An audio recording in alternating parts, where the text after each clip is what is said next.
नमस्ते। ज्ञान वैविध्य चैनल में मैं रुक्मिणी शर्मा आप सबका स्वागत करती हूँ, अभिनंदन करती हूँ। कल की कक्षा में हम पढ़ रहे थे कक्षा 12 हिंदी साहित्य का पाठ 13 गुल्ली डंडा। प्रेमचंद जी की बहुत अच्छी जो कहानी है उसे हम पढ़ रहे थे।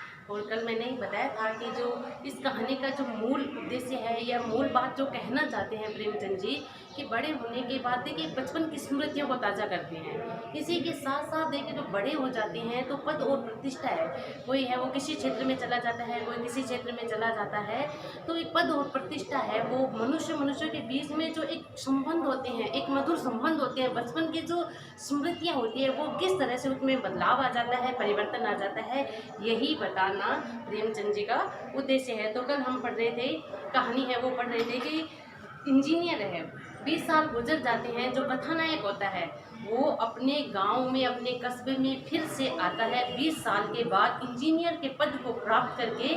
उसी कस्बे में है वो आते हैं, उसी ज़िले का दौरा करते हैं वो, और उसी कस्बे में वो वहीं डाक बंगले में रुकते हैं। और उस स्थान को देखने की उनकी इतनी मधुर जो लालसा थी वो उनके मन में बार बार है वो आती रहती है, और वो अपनी उन बचपन की स्मृतियों को फिर से हरा भरा करना चाहते हैं, फिर से ताज़ा करना चाहते हैं।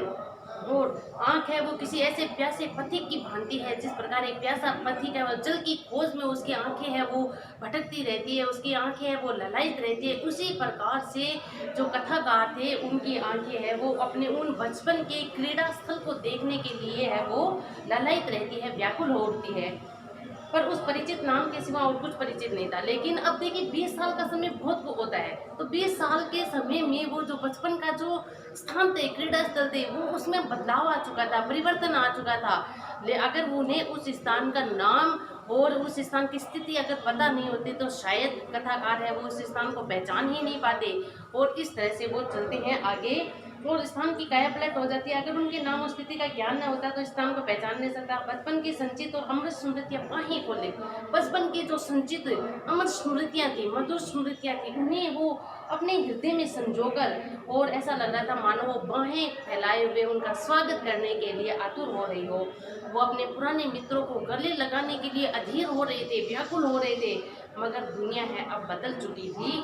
ऐसा जी होता था कि उस धरती से लिपट कर है। कथाकार कहते हैं कि मेरा मन ऐसा हो रहा था कि मैं इस धरती से लिपट कर रहूं, इस धरती की तुम मुझे भूल गई। देखो मैं तो तुम्हारा वही रूप देखना चाहता हूँ, मैं तो तुम्हें भूला नहीं हूँ, मैं तुम्हारा वही रूप देखना चाहता हूँ।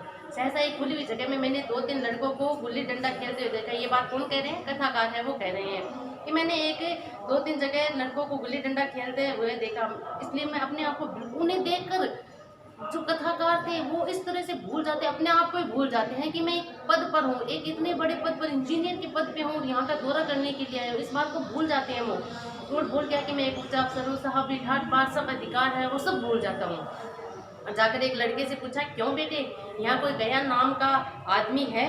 लड़के ने गुल्ली डंडा समेटकर सहमे हुए स्वर में कहा, कौन गया? वह चर्मकार यानी होते चमार, जो चमड़े का कार्य करती हैं। तो कहते अच्छा गया कौन? वो चर्मकार, उसके बारे में पूछ रहे हो? तो अब कथाकार थे, उन्हें पता नहीं था कि क्या वो चर्मकार थे, क्योंकि बचपन की स्मृतियाँ थी। बचपन में ही जब वो मिले थे, जब बिछड़े थे, तो उस समय तक उनमें ऐसा कोई भेदभाव नहीं था, ऐसा कोई जातिगत भेदभाव है, वो धर्मगत भेदभाव, जातिगत भेदभाव है वो नहीं था। तो नहीं जानते थे कि गया था वो एक चर्मकार था, या चमार का पुत्र था, या एक नीच जाति से संबंध रखने वाला था, ऐसा उन्हें नहीं पता था। तो उन्होंने ऐसे ही कह दिया, हाँ शायद वही, अगर गया नाम का है तो शायद वही होगा। तो उन्होंने कह दिया हाँ वही। तो जन्म से बुला सकते हो? लड़का दौड़ता हुआ गया और एक क्षण में एक 5 हाथ के काले देव को साथ लिया था। लड़का दौड़कर जाता है, काले कलूटे व्यक्ति को साथ में लेकर आता है। मैं दूर से ही उसे पहचान गया। कथाकार थे अपने बचपन के जो मित्र था गया, उसे दूर से ही पहचान जाता है। उसकी ओर लपकना चाहता था कि गले लिपट जाऊं, पर सोचकर रह गया। बोलो कहो गया, मुझे पहचानते हो? अब कथाकार के मन में तो ये बात आती है कि मैं अपने बचपन का जो मित्र है उससे गले मिल जाऊं, उससे लिपट जाऊं, और उसे लिपट कर अपने बचपन की जो स्मृतियां हैं उसे ताज़ा कर लूं। लेकिन पता नहीं क्या सोचकर है वो रह जाते हैं, क्या उसके रूप रंग को देखकर रह जाते हैं, या उसकी छोटी जाति को देखकर रह जाते हैं, या पता नहीं एक कुछ ऐसा मन में उनके आता है कि वो उसके गले नहीं मिलता है। बस इतना ही पूछ पाते हैं, क्या तुम मुझे पहचानते हो? तो कथा का वो गया कहता है, झुककर सलाम करता है और कहता है, हाँ मालिक, भला क्यों नहीं पहचानूंगा, भला आपको कैसे नहीं पहचान सकता मैं, आप तो मज़े में हो ना। तो कहते हैं हाँ मैं तो भाई मैं तो बहुत मज़े में हूँ, तुम अपनी बताओ। तो कथा वो गया कहता है तो मैं तो डिप्टी साहब का साइस हूँ। साइस मतलब एक साधारण सी नौकरी करने वाला, एक साधारण सी मजदूरी करने वाला, एक दास की तरह, एक नौकर की तरह कार्य करने वाला हूँ। फिर है कथाकार पूछते हैं मतई, मोहन, दुर्गा सब कहाँ है, सब कुछ खबर है। तो गया है वो बताता है कि मतई था वो तो मर गया, और दुर्गा और मोहन है दोनों डाकिए हो गया था, डाक खाने में है वो कार्य करते हैं। आप तो कहते हैं मैं तो भाई जिले का इंजीनियर हूँ, सरकार तो पहले ही बड़े जहीन थे। अब गया कहता है कि आप तो पहले ही बड़े होशियार थे, बचपन से ही आप बड़े चतुर थे, होशियार थे। तो आप तो पहले से ही होशियार थे, अब कभी गुल्ली डंडा खेलते हो। तो इंजीनियर ने पूछा कि अब कभी गुल्ली डंडा खेलते हो। तो गया ने मेरी और प्रश्न भरी नजरों से देखते हैं और कहता है गुल्ली डंडा क्या खेलूंगा सरकार, अब तो धंधे से छुट्टी ही नहीं मिलती है। तो कहते हैं वो तो बचपन की बातें थी, अब क्या गुल्ली डंडा खेलूंगा, है ना। अब तो काम धंधे से छुट्टी ही नहीं मिलती और फुर्सत ही नहीं मिलती, इतना समय ही नहीं निकाल पाता हूँ कि अपनी बचपन की स्मृतियों को फिर से है वो ताज़ा कर पाऊँ। आओ आज हम तुम खेले, तुम बताना हम पतेंगे। तो जो इंजीनियर थे वो कथाकार है वो कहते हैं कि आज हम खेलते हैं, चलो तुम मुझे हराना बताना और मैं तुमसे पतूंगा। अब तुम्हारा एक दांव भी बचपन में मेरे ऊपर है वो बाकी रह गया था, आज वह तुम ले सकते हो। गया बड़ी मुश्किल से राजी हुआ। अब बड़ी मुश्किल से राजी होता है, क्यों बड़ी मुश्किल से राजी होता है, क्योंकि कहीं न कहीं एक हीन भावना थी गया के मन में आई हुई थी उस समय कि ये एक इतने बड़े अफसर, इंजीनियर के पद पे कार्य करने वाले, और मैं एक छोटा सा साइंस, एक छोटा सा मजदूर, एक छोटा सा नौकर, तो इनके और मेरे बीच में क्या बराबरी होगी। तो बड़ी मुश्किल से है वो खेलने के लिए तैयार होते हैं। वह ठहरा 2 टके का मजदूर में एक बड़ा अफसर, हमारा और उसका क्या जोड़। बेचारा झेप रहा था मतलब शर्मा रहा था, संकुचित भावनाएं आ रही थी, संकोच की भावनाएं है वो गया के मन में आ रही थी कि मैं इनके साथ कैसे खेलूंगा, इतने बड़े अफसर के साथ कैसे खेलूंगा। लेकिन मुझे भी कुछ कम झेप नहीं थी। लेकिन कथाकार कहते हैं कि झेप गया कोई नहीं, मुझे भी थी। अब उसको तो झेप इसलिए थी, गया को तो झेप इसलिए थी कि वो एक छोटा पद पे कार्य करने वाला था, एक छोटी जाति से रिलेटेड था। लेकिन इंजीनियर थे, उनको किस बात की झेप हो रही थी, उन्हें झेप हो रही थी इसलिए नहीं कि मैं गया के साथ खेलने जा रहा था, बल्कि इसलिए कि लोग इस खेल को अजूबा समझ कर इसका तमाशा बना लेंगे। तो कह रहे कि मुझे तो इसलिए झेप हो रही थी कि लोग जब देखेंगे तो हम इतने बड़ों को खेलते हुए, और इस तरह से मेरा एक अफसर और एक छोटे व्यक्ति के साथ खेलना देखकर लोग है उसे तमाशा बना लेंगे, अजूबा बना लेंगे, और हमारा माहौल है वो उड़ाया जाएगा। इसलिए जो इंजीनियर थे वो झेप रहे थे और अच्छी खासी भीड़ लग जाएगी। उस भीड़ में आनंद कहाँ रहेगा, पर खेलने बगैर तो रही ना जाता। अब भीड़ देखने वाली हो तो अब और सब इस तरह से एक भ्रम की स्थिति से, एक संदेह की दृष्टि से देखने वाले हो तो वो खेल का वो मज़ा है वो नहीं आता है। लेकिन खेले बिना भी नहीं रह सकता, खेलना तो है, बचपन की स्मृतियों को ताज़ा करना तो है, दांव बाकी था वो देना तो है।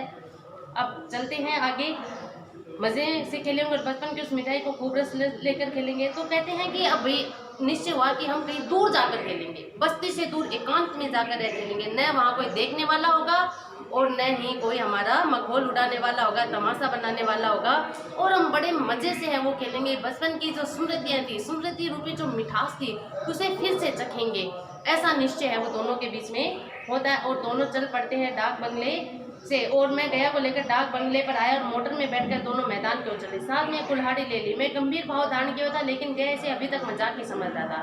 फिर भी उसके मुख पर उत्सुकता या आनंद का कोई चिन्ह नहीं था। शायद वह हम दोनों में जो अंतर हो गया था वही सोचने में मत। अब देखियो गाड़ी में बिठा कर ले जाता है, तो जो कथाकार थे वो तो इसे वास्तव में है गंभीर भाव से इसे देख रहे थे, गंभीर भाव से इस खेल को खेलना। लेकिन गया शायद अभी भी इसे मजाक समझ रहा था कि ये इतने बड़े अफसर होकर मेरे साथ खेलेंगे, अभी भी उसे मजाक। तो उसके चेहरे पर जो हाव भाव थे वो बार बार उतार चढ़ाव ले रहे थे। अब देखिए कई बार हम सामने वाले व्यक्ति के चेहरे के हाव भाव देखकर समझ जाते हैं कि उसके मन में क्या चल रहा है। तो वैसा ही अभी इस समय किसके मन में चल रहा था, गया के मन में चल रहा था गाड़ी में बैठे हुए, कि बार बार उसके चेहरे पर हाव भाव है वो आ रहे थे, जा रहे थे, उतार चढ़ाव ले रहे थे। क्या सोच रहा था वो कि खेलेंगे कि नहीं खेलेंगे, क्या होगा क्या नहीं होगा। और उस उत्सुकता, उस आनंद का कोई चिन्ह है वो उसके चेहरे पर दिखाई नहीं दे रहा था। जो उत्सुकता कथाकार को थी खेलने की, वो उत्सुकता गया के चेहरे पर, वो प्रसन्नता की भाव गया के चेहरे पर नहीं थे। शायद हम दोनों में ये अंतर था, इसलिए शायद उसके चेहरे पर ये भाव है वो नहीं आ रहे थे। मैंने पूछा तुम्हें कभी हमारी याद आती थी गया? सच कहना। जेबता वो बोला, मैं आपको याद करता हुजूर किस लायक हूँ। तो कथाकार पूछ लेते हैं उसके चेहरे के भाव को पढ़ते हुए और माहौल को कुछ अलग करने के लिए कि क्या गया तुम मुझे कभी याद करते थे, तुम्हें मेरी याद आती थी? तो कहते हैं कि हुजूर मैं आपको क्या याद करूँगा, मैं इस किस लायक कि आप इतने बड़े अफसर हैं उन्हें याद करूँगा। लेकिन मुझे तो, कथाकार कहते हैं, मुझे तो तुम्हारी बराबर याद आती थी। तुम्हारा वह डंडा जो तुमने तान कर जताया था, याद है तुम्हें? तो कहते हैं बचपन में जो तुमने मुझे एक बार डंडा, जब मैं दांव देकर नहीं जा रहा था, घर भाग रहा था, तो तुमने एक डंडा मेरे पीठ पर जमाया था, क्या तुम्हें याद है? तो गया था बेचारा, झेप जाता है, शर्मा जाता है, कहता है कि हुजूर उसकी याद मत दिलाओ, वो तो बचपन की बातें थी, लड़कपन की बातें थी, अब उस बात को याद करके है वो मेरा मन है वो दुखी मत करो। तो वो कहते हैं वह मेरे बाल जीवन की सबसे रसीली याद है। कहते हैं वाह, अब तुम उसे ये कह रहे हो, तुम शर्मा रहे हो, तुम्हें झेप हो रही है, लेकिन वो तो मेरे बचपन की, मेरे जो बचपन था उसकी सबसे मधुर याद है, वो सबसे मीठी याद है, सबसे रसीली याद है। तुम्हारे उस डंडे में जो रस था वो अब मैं न आदर सम्मान में पाता हूँ, न धन में पाता हूँ। तो कहते हैं कि तुम्हारे वो उस डंडे में जो अपनत्व का भाव था, जो प्रेम था, जो रस था, वो रस आज, वो आनंद है। न तो मैं आज इतना बड़ा अफसर बन गया हूँ, मान सम्मान मुझे मिलता है, न तो उस मान सम्मान में मुझे वो रस मिलता है, आनंद मिलता है, न ही मैं किसी अधिकार में है वो आनंद है वो पाता हूँ, न किसी धन में है वो मैं आनंद प्राप्त कर सकता हूँ जो तुम्हारे उस डंडे में था।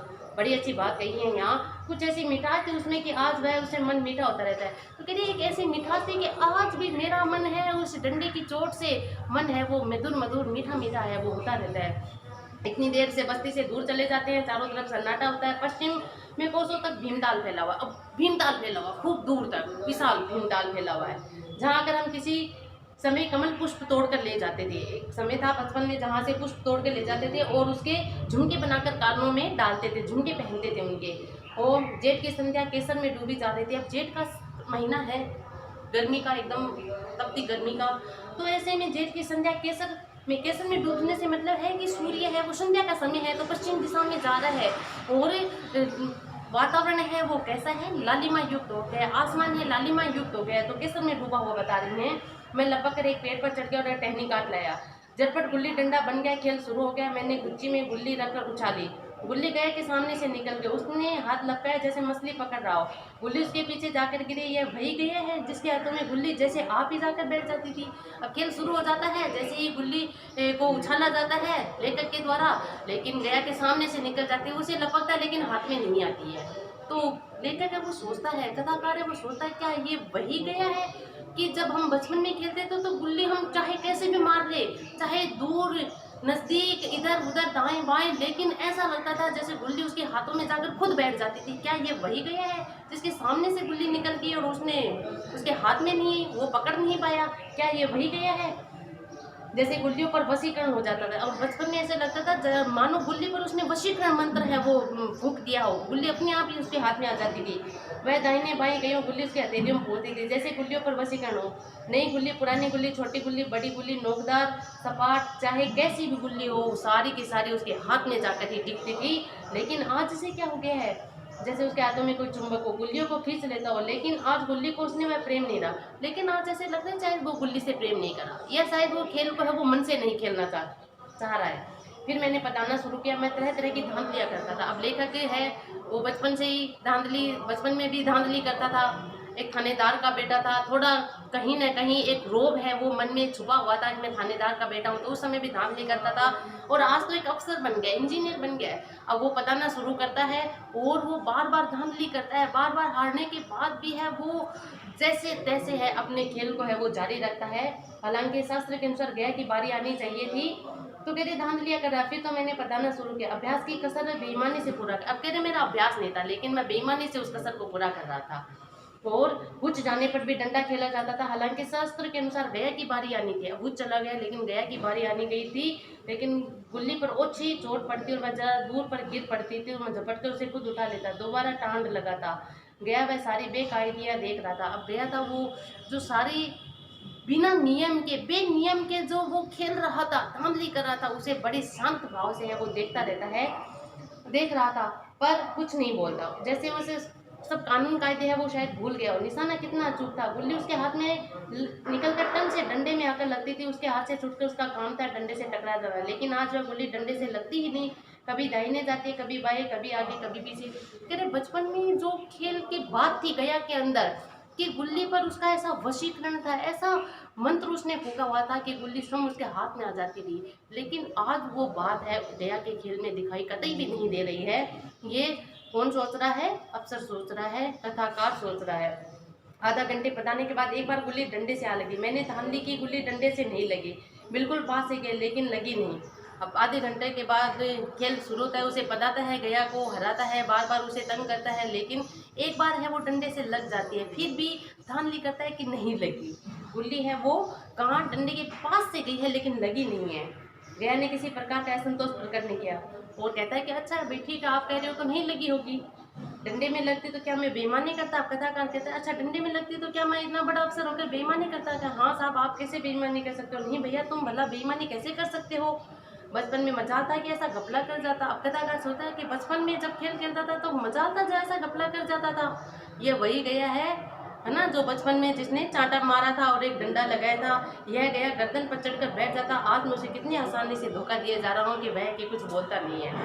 जैसा गुल्ली डंडे से लगी और इतनी जोर से लगी जैसे बंदूक छूटी हुई। इस प्रमाण के सामने अब किसी तरह की धांधली करने का साहस मुझे इस वक्त भी नहीं हो सका, लेकिन क्यों न एक बार उसको झूठ बताने की चेष्टा करूं।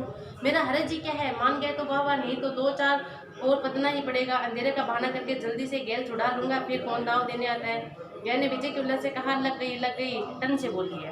अब एक बार है वो गुल्ली लगती है जोर से डंडे की और एक अच्छी खासी आवाज़ आती है। फिर भी अब वो कथाकार सोचते हैं कि इस झूठ को तो मैं शायद है वो नहीं बदल सकता, लेकिन फिर भी एक बार ट्राई करने में क्या जाता है, एक बार कोशिश करने में क्या जाता है। अब गया वो जोर से खुश होता है, कहता है कि लग गई, इस बार लग गई, जोर से आवाज़ आई है, टन की आवाज़ आई है। फिर भी कहता है कि टन बोली है सरकार, और जो किसी ईंट से कहता है कि अरे भाई टन बोली है तो जरूरी थोड़ी ना कि डंडे से लगी है, भाई ईंट से लग गई होगी, ईंट से टकरा कर टन की आवाज़ आई होगी। मेरे मुख से यह वाक्य उस समय पता नहीं कैसे निकल गया। कथाकार कहता है कि मैं नहीं जानता कि मेरे मुख से ये वाक्य अपने आप है वो समय कैसे है वो निकल गया। इसका मुझे खुद भी आश्चर्य है कि इतना प्रत्यक्ष सामने होते हुए भी मैं किस तरह से झूठ बोल गया है। ये आज भी आश्चर्य का विषय है वो बना हुआ है। इस सत्य को झुटलाना वैसे ही था जैसे दिन को रात बताना, और जो सत्य बात थी उसे इस तरह से झूठ बताना कि जैसे दिन को रात कहने के बराबर था। हम दोनों ने गुल्ली को डंडे से जोर से लगते देखा था, लेकिन गया ने मेरा कथन स्वीकार कर लिया। हाँ, किसी ईंट से लगी होगी, डंडे से लगती तो इतनी आवाज़ थोड़ी ना निकलती। मैंने फिर बताना शुरू कर दिया, लेकिन इतनी प्रत्यक्ष धान लेकर लेने के बाद गया की सरलता पर मुझे दया आने लगी। इसलिए जब तीसरी बार गुल्ली डंडे से लगी तो मैंने बड़ी उदारता से दांव देना तय कर लिया। तो कह रही कि इतनी सरलता से जब गया मान गया तो मुझे थोड़ी उस पर दया आने लगी कि ये कितना पद रहा है, कितना ये बार बार है परेशान हो रहा है, मैं धांधली किए जा रहा हूँ और बिना कुछ कहे उसे स्वीकार कर रहा है, तो उसे दया आने लगती है। और तीसरी बार जब लगती है तो दाम देना स्वीकार कर लेते हैं। गया ने कहा अब तो अंधेरा हो गया भैया, कल खेलेंगे। तो मैंने सोचा कल बहुत समय होगा तो ये फिर मुझे पता है। कहते हैं नहीं आज ही खेल लो, आज थोड़ी देर में अंधेरा हो जाएगा तो फिर मैं इसे गेल छुड़ा लूँगा। तो कहते हैं कल खेलेंगे क्यों? कहते हैं नहीं अभी तो बहुत उजाला है, तुम्हारा दाम भी बाकी है, तुम ले लो अपना, गुल्ली सूझेगी नहीं। अब वो कहता है मुझे गुल्ली सूझेगी नहीं, क्या सब सूझ जाएगी। अब हम शुरू करते हैं। वह ने बताना शुरू किया। अब उसे बिल्कुल अभ्यास नहीं था। उसके 2-4 बार टांग लगाने का इरादा किया पर दोनों ही बार रुच गया। 1 मिनट में कम से वह दांव पूरा कर चुका था। बेचारा घंटा भर पदा पर 1 मिनट ही अपना दांव को बैठा। मैंने अपने हृदय की विशालता का परिचय दिया। अब वो गया था 1 मिनट भी नहीं खेल पाया, उससे पहले ही आउट हो जाता है, उससे पहले ही गेम से बाहर हो जाता है। लेकिन कथाकार कहते हैं कि मैंने दया का परिचय दिखाते हुए उसे एक दांव और देना स्वीकार कर लिया। कह रही तुम तो इतनी जल्दी हुच हो गई, इतनी जल्दी तुम आउट हो गए, तुम एक दांव और खेलो। कभी खेलते नहीं, खेलने का तो कहते हैं कि तुम्हारा तो अभ्यास नहीं रहा, तुम खेलते नहीं, खेलने का कहाँ समय मिलता है। अब तो तुम काम धंधे में लगे हुए हैं, घर गृहस्थी में पड़े हुए हैं, तो खेलने का समय ही कहाँ रहता है। हम दोनों मोटर पर जा बैठे और चिराग जलते जलते पड़ाव पर पहुंच गए। गया चलते चलते बोला कल यहाँ गुल्ली डंडा होगा, सभी पुराने खिलाड़ी खेलेंगे, तुम भी आओगे, जब तुम्हें फुर्सत हो तभी खिलाड़ियों को बुलाऊं। तो गया जाते जाते कहता है कि कल हम यहाँ फिर खेलेंगे, कल अपने जो बचपन के सारे पुराने खिलाड़ी थे उन सबको लेकर आता हूँ, क्या तुम आना चाहोगे?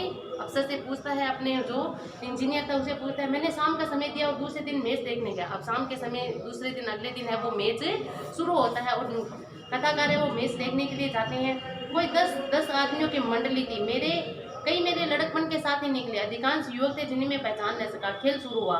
मैं मोटर पर बैठा बैठा तमाशा देखने लगा। आज गया का खेल, उसका वह निपुण्य देखकर मैं चकित हो गया।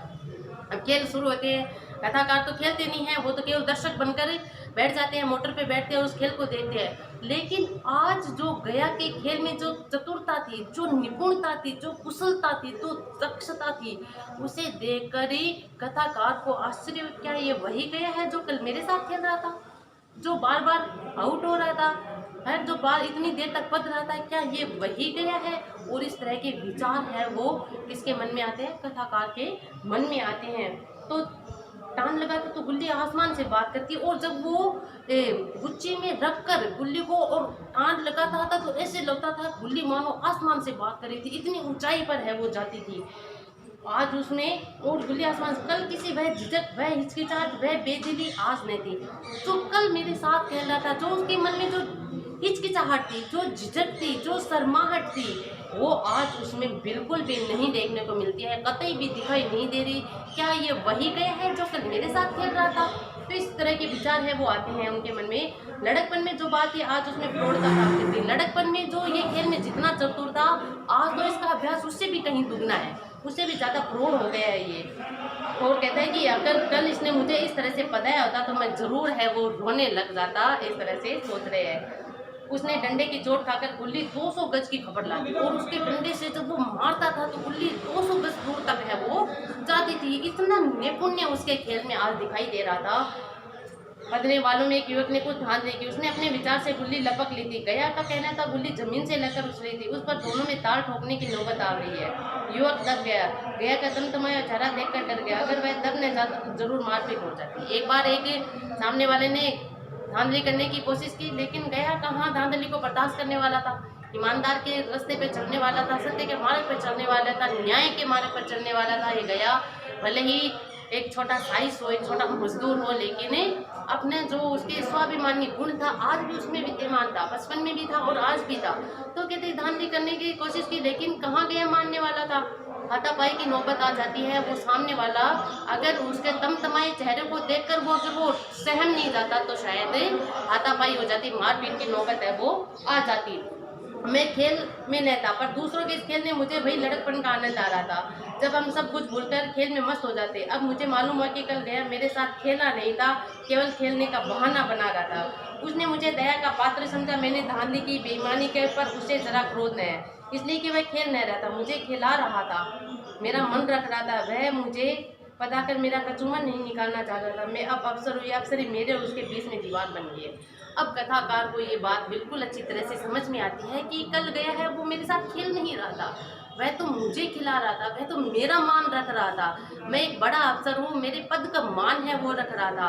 अगर वो कल मुझे इस तरह से खिलाता, इस तरह से पढ़ाता तो शायद मैं उससे कभी नहीं जीत पाता। और कहते कि वो अब मुझे मेरी समझ में आ रहा है कि मेरी जो पद है, मेरी जो प्रतिष्ठा है, वो हमारे बचपन के दोस्ती के बीच में एक दीवार बनकर है वो खड़ी हो गई है। हाँ, मैं उसका लिहाज पा सकता हूँ, अदब पा सकता हूँ, पर साहचर्य नहीं पा सका। तो कहते ठीक है, मैं आज अफसर बन गया हूँ, उसका लिहाज मैंने पा लिया है कि वो मेरे पद का लिहाज रखता हूँ, मेरे बड़पन का लिहाज रख रहा था, और वो मेरा अदब कर रहा था, मेरा सम्मान कर रहा था, मैं उसका सम्मान पा सकता हूँ। लेकिन मैं उसका साहचर्य है वो कभी नहीं पा सकता। कि अब हमारे बीच में जो ये पद रूपी जो दीवार बन गई, इस कारण से मैं उसका वो बचपन वाला जो साहचर्य था, जो स्नेहित भाव था, स्नेहित जो प्रेम था, वो उसे मैं कभी नहीं पा सकता, ऐसा वो सोच रहे हैं। लड़कपन था तब मैं उसका समकक्ष था, उसमें कोई भेद न था। यह पद पाकर अब मैं केवल उसकी दया के योग्य हूँ। वह मुझे अपना जोड़ नहीं समझता, वह बड़ा हो गया, मैं छोटा हो गया। बड़ी अच्छी बात है, वो कथाकार कहती है कि लड़कपन में मैं उसके समकक्ष था, कोई भेदभाव नहीं था, न कोई ऊंच नीच थी, न कोई जाति था, न कोई धर्म था, किसी प्रकार का कोई भेद नहीं था, समकक्ष होकर हम खेलते थे। लेकिन आज वो बात बिल्कुल भी नहीं रही है कि आज मैं उसकी केवल दया का पात्र मात्र बनकर रह गया हूँ। आज मुझे पता चला है कि केवल पद से व्यक्ति है वो बड़ा नहीं होता है, व्यक्ति है वो अपने व्यवहार से बड़ा होता है। तो कहते हैं कि आज मैं उसका, वो मुझे अपने जोड़ का नहीं मानता है, अपने बराबर का नहीं मानता है, समकक्ष नहीं मानता है। आज मुझे पता चला कि आज वो बड़ा हो गया और मैं छोटा हूँ। मैं कितनी धांधली कर रहा था, कल के जो खेल था उसमें मैं कितनी धांधली कर छोटा बनता जा रहा था, और वो मुझ पर दया करके मेरा मान रखने के लिए, मेरा अदब रखने, मेरा लिहाज रखने, मेरा पद का मान रखने के लिए, अपनी बचपन की मित्रता का मान रखने के लिए वो हर बार धांधली को है वो कितनी विनम्रता से सहन कर रहा था। तो वो मेरे सामने आज मुझे पता चला कि गया है वो वास्तव में मेरे से बड़ा है, और आज मैं उसके सामने छोटा बन गया हूँ। ये हमारा मूल पाठ था। आशा करती हूँ आपको समझ में आया होगा। अब मैं इसके कुछ प्रश्न उत्तर है उसकी बात कर लेते हैं हम। इस कहानी में गया कथानायक विलायती खेलों का सबसे बड़ा ऐब क्या मानते हैं। सब ऐब मतलब होता है दोष, सबसे बड़ा दोष है वो क्या होते हैं। विलायती खेल है वो कैसे होते हैं, महंगे होते हैं, बहुत महंगे होते हैं, उसमें बहुत खर्चा लगता है, बहुत सामग्री है वो लेनी पड़ती है। जबकि अपने जो देसी खेल होते हैं उनमें किसी प्रकार की कोई सामग्री है वो नहीं लगती है। कहानी में कथानायक और उसका मित्र गुल्ली डंडा खेलने कहाँ गए, रेलवे स्टेशन गए थे, भीमताल गए थे, पाठशाला या अस्पताल। तो भीमताल गए थे, एकांत में, दूर, बस्ती से दूर भीमताल में। कहानी में लेखक जिस मित्र से मिला उसका नाम क्या था, गया था। कहानी का कथानायक बड़ा होकर क्या बनता है, बार बार बात आई कि वो इंजीनियर बन जाता है, इंजीनियर बन जाता है, बड़ा अफसर बन जाता है। कथानायक ने गया को गुल्ली डंडा मैच खेलने के लिए कब का समय दिया, अगले दिन शाम का समय दिया था। गया के व्यक्तित्व की 3 विशेषता होते हैं। गया के व्यक्तित्व की विशेषता यह भी बताई कि वो बड़ा ही स्वाभिमानी था, चतुर था, और गुल्ली डंडा खेल का चैंपियन था। वो न्याय के मार्ग पर चलने वाला था, सत्य के मार्ग पर चलने वाला था। तो ये 3-4 विशेषताएं हैं उसके व्यक्तित्व की उभर कर सामने आती है। अगला क्वेश्चन देखते हैं। खेल में पदने से बचने के लिए कथानायक है वो क्या चाले चलता है। खेल में पदने से बचने के लिए कथानायक है वो कहता है, बार बार धांधलियां करता है, बार बार झूठ बोलता है, बार बार बेईमानी करता है, और धांधली। और कभी अब उसने खेल से पदने के बचने के लिए, वो एक थानेदार का बेटा था, एक संपन्न परिवार से संबंध रखने वाला था, और बचपन में गया को अमरूद खिलाकर उस पर एक एहसान है वो जताना चाहता था, और उस अमरूद के बदले है वह धांधली है वो आराम से कर सके, ऐसा वो करना चाहता था। तो इस प्रकार की अनेक धांधली है वो करते हैं। गुल्ली है वो डंडे से लगने के बाद भी है वो झूठ बोल जाते हैं, अपनी बात को ऊपर रखने के लिए है बार बार बहस करता है। इस तरह का व्यक्तित्व उस वर्ग का सामने आता है। कथानायक के अनुसार बच्चों में ऐसी कौन सी शक्ति होती है जो बड़ों में नहीं होती। बच्चों में एक ऐसी शक्ति होती है, मिथ्या को सत्य बना लेने की शक्ति है, वो किसमें होती है, बच्चों में होती है। बच्चे नहीं जानते क्या बचपन होता है, एक बड़ा सरल स्वभाव होता है उनका। उस समय उन्हें नहीं पता होता कि क्या वास्तव में झूठ बोलना है, सत्य बोलना है, लेकिन वो अपनी बात को आगे रखना चाहते हैं।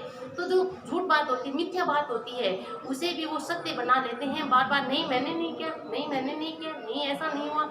और बचपन की बच्चों की बातें हैं जो अक्सर हम नहीं मानते हैं। कई बच्चे हैं वो मन के सच्चे होते हैं, झूठ नहीं बोलते हैं, उनकी मिथ्या बात को भी हम सत्य मान लेते हैं। लेकिन बड़ों में बिल्कुल इसके विपरीत होते हैं। बड़े होते हैं वो सत्य बात को भी झुठला देते हैं, अपने स्वार्थ पूर्ति के लिए, अपने निज स्वार्थ के लिए है वो सत्य बात को भी झुठला देते हैं, झूठ साबित है वो कर देते हैं। तो ये एक खासियत, एक विशेषता है वो बच्चों में होती है, मिथ्या को सत्य बना लेने की।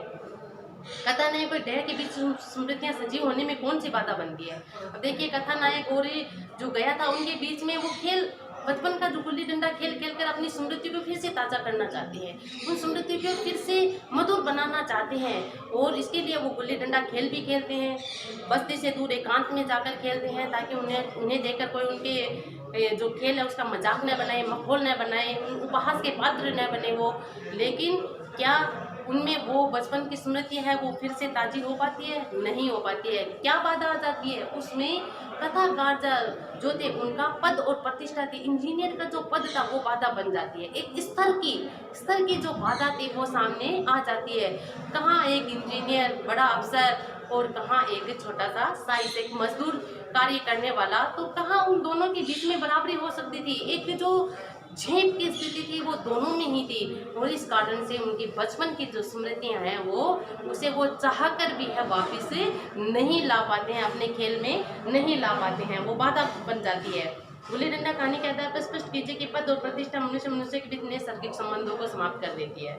ये मूल बात यहाँ आके इस प्रश्न के माध्यम से आती है कि देखिए पद और प्रतिष्ठा होती है वो मनुष्य के बीच के जो नैसर्गिक संबंध होते हैं, जो प्राकृतिक संबंध होते हैं, उनको खत्म कर देती हैं। देखिए हम किसी बचपन में होते हैं, हम बचपन में कितने सारे मित्र होते हैं हमारे, न उसमें धर्मगत कोई भेद होता है, न ही कोई जातिगत भेद होता है, और बिना किसी भेदभाव ऊंच नीच के हम एक समकक्ष होकर है वो हर खेल खेलते हैं। अगर कभी झगड़ा भी हो जाता है तो अगले दिन उस झगड़े को भूलकर फिर से वो स्नेह भाव है वो आ जाता है, स्नेहिल भाव से हम अपना खेल है वो फिर से शुरू कर देते हैं।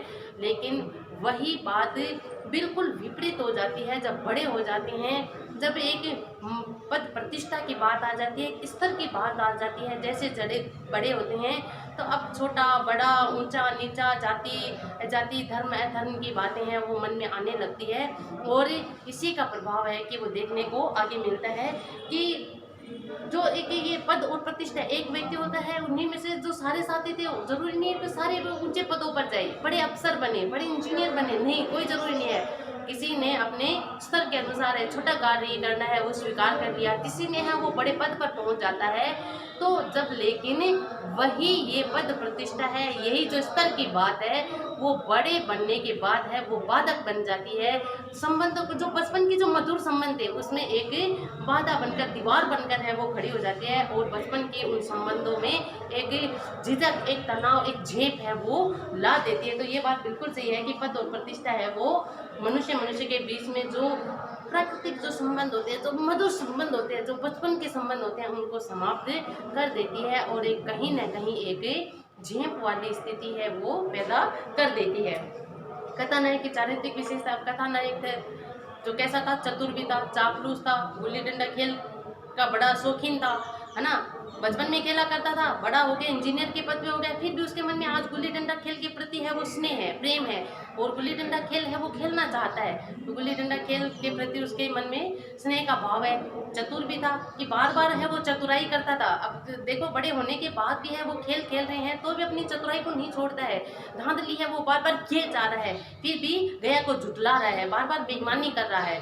और चापलूस था कि देखिए चापलूसी कर रहा था, गया को अमरूद खिलाकर चापलूसी करता है कि मैंने तुझे अमरूद खिलाया था, या तो दांव छोड़ दे नहीं तो मेरा अमरूद वापस दे दे, है ना, जो मैंने खिलाया था तुझे वापस कर दे। तो इस तरह से चापलूसी का भाव भी होता है कि अमरूद खिला कर वो धांधली करना चाहता था, तो चापलूसी का भाव। दूसरा आता है दया का भाव भी था, जब गया है वो बार बार पढ़ता रहता है, आधे घंटे तक है वो हारता रहता है तो उस पर दया आ जाती है। और जब ये गया खेल शुरू करता है और थोड़ी देर में ही वो आउट हो जाता है तो दया का भाव दिखाते हुए उसे फिर से एक दांव देने का विचार है वो फिर से कर लेता है। तो दया भाव से करुणा के भाव से भी पूरित है। तो इस तरह से 4-5 विशेषताएं हैं वो कथाकार की जीवन की निकल कर आती है। तो ये फिर आता है निम्नलिखित पद्यांश की सप्रसंग व्याख्याएं, जो मैंने आपको अभी पाठ है वो समझाया है, ये व्याख्याएं उसी से है, अपना पाठ है वो पूरा होता है। कक्षा 12 का 13वां पाठ है वो पूरा होता है। कल अगले पाठ के साथ फिर मिलते हैं। नमस्ते, शुभ दिन।